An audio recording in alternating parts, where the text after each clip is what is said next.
Hi everyone, Spider-Man 1991 here, and it's time for me to do my comic reviews for the week for comics that came out on October 3rd, 2012. Alright, kicking it off with Marvel, probably the big thing out this week that everyone's probably going to talk about. Avengers vs. X-Men, Round 12, the conclusion to the Avengers vs. X-Men event.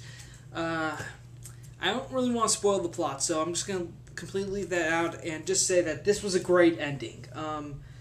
The way they actually did figure out how everything's fully explained, how both the Scarlet Witch and Hope are involved in this, and how they're able to fix everything. And also, it does set up all the stuff coming out, most of the stuff coming out in Marvel now, particularly Uncanny Avengers, which I'm gonna check out next week. But if you've been reading this event since the very beginning, you should definitely pick this up because it was a very, I want to say it's amazing, but it was a very satisfying ending. Also, if you miss this event, well, you can probably just go online because someone will spoil this for you, or you can just wait for the trade paperback, the hardback of this, which I think is going to collect all of the 12-issue miniseries plus AVX, the actual miniseries. So that's coming out in November, which is actually pretty fast considering when this event ended. But but it's still a great comic, and I would highly recommend it to people who are going to check out Marvel now. Okay, next up, Avengers Academy number 38, the first ever flag football game between Avengers Academy and the Jean Grey School. This does take place after Avengers vs. X-Men. It doesn't really imply anything, so you can read this and not have anything from Avengers vs. X-Men spoiled in it. But this is a very nice sort of sweet story about teens. It's kind of like the Mutants when they actually did do the tie-in. They had the Mutant Teens of Utopia and the kids from the Academy sort of butt heads for a while, but this issue kind of helps them get along better and makes them realize that they're not so different after all. This was a very great story. I would definitely recommend it to people who are reading Avengers Academy and also Wolverine the X-Men because it's a great story. Even the faculty bonds for a bit, which is fun too. Okay, moving along. Minimum Carnage Alpha one-shot. This is the first part to the new Minimum Carnage event. Basically what happens is Carnage has escaped from prison again, but this time he's allied himself with some sort of microscopic organisms, and his plan is basically to use this device to escape into their subatomic universe where he can apparently live out the rest of his life and kill people of that universe. Why they're helping him, I have no idea. But anyways, Carnage is out. He's trying to escape to another subatomic universe, hence the title Minimum Carnage. And while this is happening, and while he gets there, Venom and Scarlet Spider are both hot on his trail because the device Carnage wants is in Houston. That's where Scarlet Spider is. And of course, Venom knows about it because, well, he works for the government. And the issue pretty much ends with Scarlet and Venom finally running into each other, and this is gonna continue into Scarlet Spider issues 10 and 11, and the issues for Venom, which are I think 22 and 23, but which are going to be this month and next month. I am going to get the Venom tie-ins for this, so this will probably be the only time I'm actually going to get the Venom issues, but this is a great start to a new Carnage story arc. I'm really excited for this to see how it ends. And if you love Carnage, if Carnage is one of your favorite villains, I would highly recommend you check this out because it seems like it's off to a great start. All right, next up. Oh, one more thing I want to point out. I know that this is something that Dark Avenger Chris C86 talks about, is that usually whenever there's a comic from Marvel, they usually put free digital download copy, like right here next to the price cover. But, well, this time I kind of like how they set it up for this cover, because they just put it in the top right corner. You know, you can still sort of see everything. I mean, there's still the price bar, but, you know, it's not that bad. So it does look like they're improving that sort of cover design. Alright, but back to the reviews. Amazing Spider-Man, $6.95. Alright, Spider-Man is fighting the Hobgoblin. Well, the current Hobgoblin, Ben Urch. And also, the scientist from Horizon who was working for the Kingpin sets up one of the Spider-Sense towers, well, a device, one of the Spider-Sense jammers, but instead of getting rid of Spider-Man's Spider-Sense, it actually just kicks it into overdrive. And you're probably thinking, oh, hey, that's good. Wrong, because it goes off every time there's potential danger near Peter Parker. Like, if he's about to bump into someone, or if he, like, looks at a desk and he sees, like, paper cuts, stapler accident, electrocution from the keyboard, everything starts freaking out, and it's really killing his brain, and it even gets worse when he gets close to a street, when he's, like, about to cross the street, and he sees, like, every single car going collision, collision. And so, basically, very hard for Peter to think, and in the end, though, spoiler alert, you're going to want to skip over this part, but Ben Urch is able to figure out that Peter Parker is Spider-Man, and so, as the Hobgoblin, at the last page of the issue, he goes and kidnaps Peter. And also, meanwhile, while all this is going on, Roger Kingsley is back in New York, and now he's starting to observe the new Hobgoblin, just keep an eye on him until, I guess, he's ready to make his next move next issue. Alright, well, we wanted a Goblin. Well, Dan Slott's still doing an amazing job on Spider-Man. We all wanted him to do a Goblin story arc, and, well, now it seems like we're going to get our chance. Except I really would have preferred Norman Osborn and the Green Goblin instead of the Hobgoblin, but whatever. This works. This works. Yeah, I'd say this is a good kickoff to the Hobgoblin story arc. If the Hobgoblin is one of your favorite Spider-Man villains, I would definitely recommend picking this up. Starting with this issue, you pick up Amazing Spider-Man.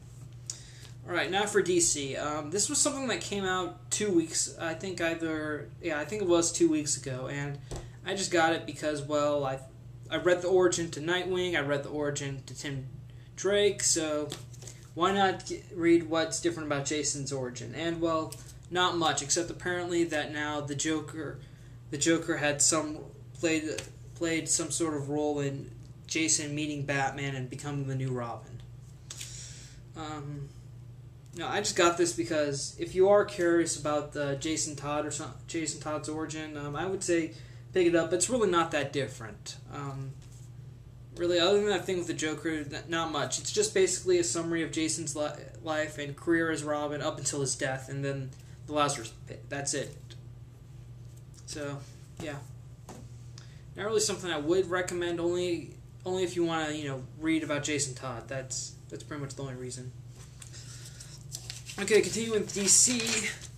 Smallville, season 11, issue number 6. Alright, well, after Batman and Superman sort of settle their differences after their huge fight, they are able to basically put aside their differences and work together, and they go to find Joe Chill. But, however, when they meet Joe Chill, it's not exactly... What happens next isn't exactly what you'd expect. Another good issue by Smallville, season 11. I think things are definitely getting good with this series. Another thing I like about this arc is now we're finally getting Batman in the Smallville universe, because I think that was something on a lot of fans' mind when the series was running, was like, when Superman, is Clark ever going to meet Bruce Wayne or Batman? Well, they couldn't do that. They couldn't do it on the show because they were making the show around the same time they were making the Christopher Nolan Batman films. So no, but now since the series lives on in comics, we're actually getting the chance to see Clark team up with Batman. So there's good news behind that. Yeah, I would say if you did watch the show, but you haven't exactly picked up the comic yet, I would say you should pick up the comic, especially now since they're doing the Batman story arc, because it's great. I'm liking it so far. Okay, moving along. Earth 2, number 5. Okay. Basically what happens is Adam, Flash, and Hawkgirl deal with Grundy, while Green Lantern apparently tries to since he's basically the avatar of the green, and Grundy is basically the avatar of the gray. Grundy just basically they take care of Grundy while Green Lantern tries to go into a meditative state and try to connect with the gray. And when he goes to meet with the gray, they kind of offer him a deal saying that surrender now and we'll resurrect your ex-fiance Sam. And well, the end, and the last page though, while the other three heroes are fighting Grundy, it's implied that Green Lantern took the deal. And also, while this is going on, the world Terry Sloan has reappeared. This time, he's helping the World Army on behalf of the World Council to help take care of Grundy. And well, I really hate what they did to Terry Sloan here. He's basically just They pretty much made him into this universe's Ozymandias. Because there is one scene where the line got to me, where his dialogue, what he said, it's just, I'm like, oh wow, they just basically made this dude into Ozymandias. What the hell? I mean, I gotta be honest, I'm not really enjoying Earth 2, because I'm pretty sure after this story arc, I'm done. I'm basically dropping Earth 2 after this. If it doesn't impress me by the end of the next issue, then I'm seriously done with this. And I really would not recommend it right now, especially, because it's just not very impressive. Alright, next up. Animal Man number 13, the first part of Rot World, The Red. I want to point out, though, that since Rot World is now officially begun, I'm only going to get Animal Man, okay? I only got Swamp Thing because everyone told me I needed to get that in order to get the full prologue, and, well, I did. But I'm only going to stick to the red side of the story for the rest of Rot World, okay? Okay, so Buddy Baker's back on Earth. It's been a year since the Rot took over, and he gets attacked by Zombie Hawkman. Then Buddy meets with the Resistance, which basically consists of Steel, Beast Boy, Black Orchid, Constantine, and the Totems of the Red. And apparently they revealed to Buddy that his family is gone, basically. And then we see in flashbacks what happened when Buddy's wife Ellen and his daughter Maxine found their son Cliff. And basically Cliff was possessed by the Rot, then suddenly he infects Ellen and she gets possessed by the Rot, and that's where the issue ends. Alright, well, not a bad kickoff to what's going on in Rot World, though. Apparently Hawkman got messed up by the Rot. But the Resistance, the choices of like Beast Boy and Steel. Well, Beast Boy was a good choice because, well, he obviously is connected to the Red due to his powers, and also Black Orchid, who's, I guess, the Green. So far, not a bad opening. I mean, it's clear that we're going to get two stories here. One is what's going on in the present with Animal Man, and the other is what's going on, what happened a year ago with the Bakers. What happened to Buddy's daughter, since she was basically the avatar of the Red. Animal Man, yeah, it's not a bad story arc, but I do look forward to the rest of Rot World because it seems pretty interesting to see how Animal Man and Swamp Thing are going to reverse this and fix the Earth. Okay, next up. Action Comics number 13. Superman basically has his first encounter with a villain from the Phantom Zone. Also, during the process, he's able to free his dog Crypto, and, well, basically after he frees Crypto, the story is kind of basically just a sweet little tale about a boy and his dog. That's kind of how it is, and it's not that bad. I'll be honest, it does. I mean, the way I'm summarizing it, I'm trying to avoid a lot of details now, but it's not a bad story. If you like Crypto, or if you're, I guess, a dog person, you'll probably enjoy this, because the way the Phantom Zone works now is, well, everyone knows how the Phantom Zone works in comics, is that you get sent there and you can sort of interact. You can sort of observe what's going on in the world, but you can't do anything. You're basically a ghost. And that's what happened to Crypto, because right before Krypton was destroyed, Crypto got stuck in the Phantom Zone. And apparently after Krypton was destroyed, he followed Clark all the way to Earth and kept it and stayed by him, you know, because he's a loyal dog. And that was actually pretty nice to read. And also I do like the way they redesigned Crypto's origin of how he got to Earth was that he got stuck in the Phantom Zone. I mean, I think when they originally wrote Crypto into the Superboy comics back in like the Silver Age, they said that Jor-El basically wanted to test out a rocket, so he put his son's dog in it. That's just kind of messed up when you think about it. Alright, now I need to test this rocket experiment. Hey, Cal's close with his dog. I'm just going to shoot into space, see what happens. I mean, the Phantom Zone thing makes a lot more sense. That's all I'm saying. But Action Comics, back to the original argument here, Action Comics number 13 is a great little sweet story, and I think people might enjoy it. And again, oh yeah, one more thing. The criminal who escaped from the Phantom Zone, albeit briefly, was at the end of the issue later contacted by the same guy who's trying to put together the anti-Superman army. So I think that's something we need to look out for in the near future, because I think that's what Grant Morrison is trying to build up here. Alright, final comic is Green Lantern number 13. Simon Baz is now on the run from, well, everyone, because he's accused of being a terrorist, and he briefly sees his sister, and he asks her if she can meet with him later in the night, and she agrees at like their old spot at the high school. So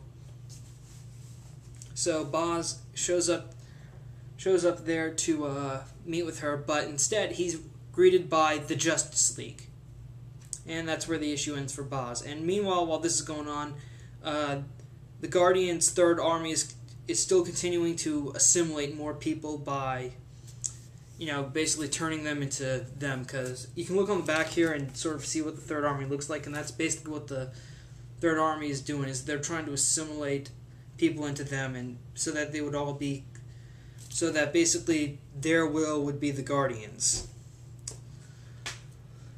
But that's really all we get for our part of the third tie-in. But but this is a great ending to Green Lantern 13, because it does leave you with, you know, what's the Justice League going to do now that there's this new Green Lantern, and they want to know where Hal Jordan is. So it's kind of a good feeling of what's going to happen next. That makes you want to look forward to the next issue. Okay, guess that's it for now.